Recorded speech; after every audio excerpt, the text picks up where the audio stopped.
as the chairman just pointed out, the people who are here illegally are already violating the law.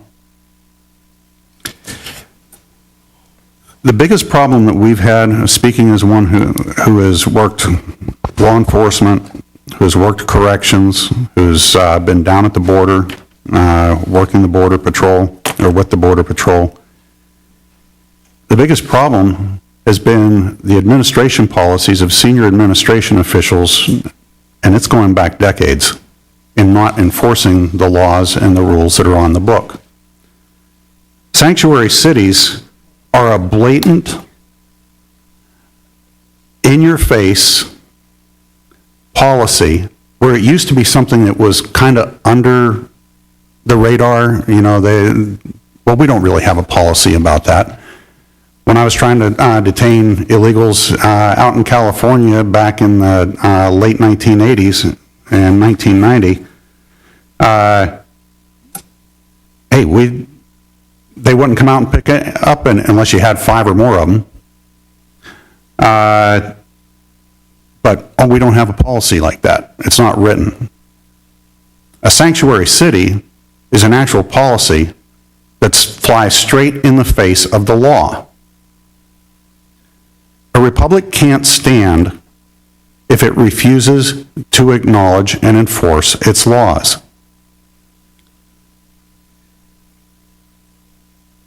Just a couple, I heard detainers are just a request. They're not requests. Whether they're enforced or not is one thing, but an ICE detainer is the same as a detainer that I would get when I was working at the Department of Corrections from the city of Philadelphia, demanding the body of somebody. 2 instances that come to mind immediately that go to Representative White's one comment about the comments about the children that have been raped by these people.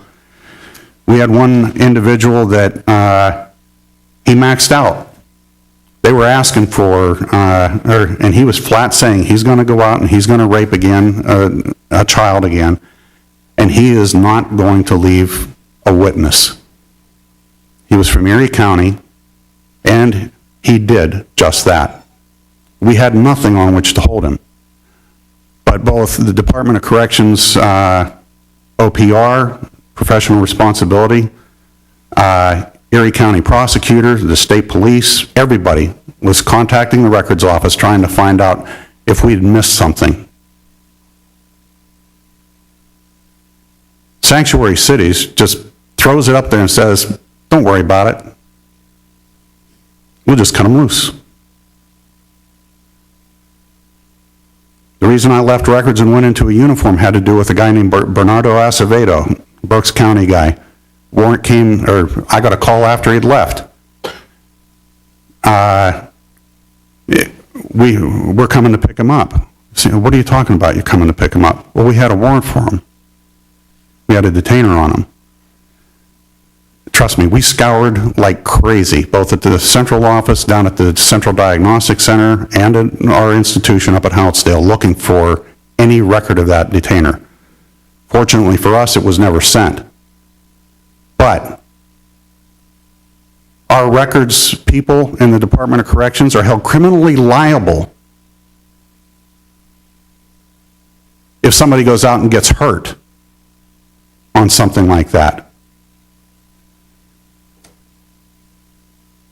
Why in the world would we even think about holding some low-level clerk accountable with the Department of Corrections for not enforcing Berks County's detainer, Philadelphia County's detainer, Erie County detainer?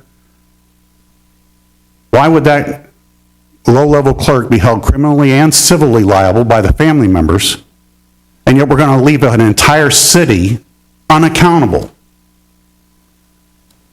There is no excuse for some senior policy director at some city to stand there and fly in the face of the rule of law.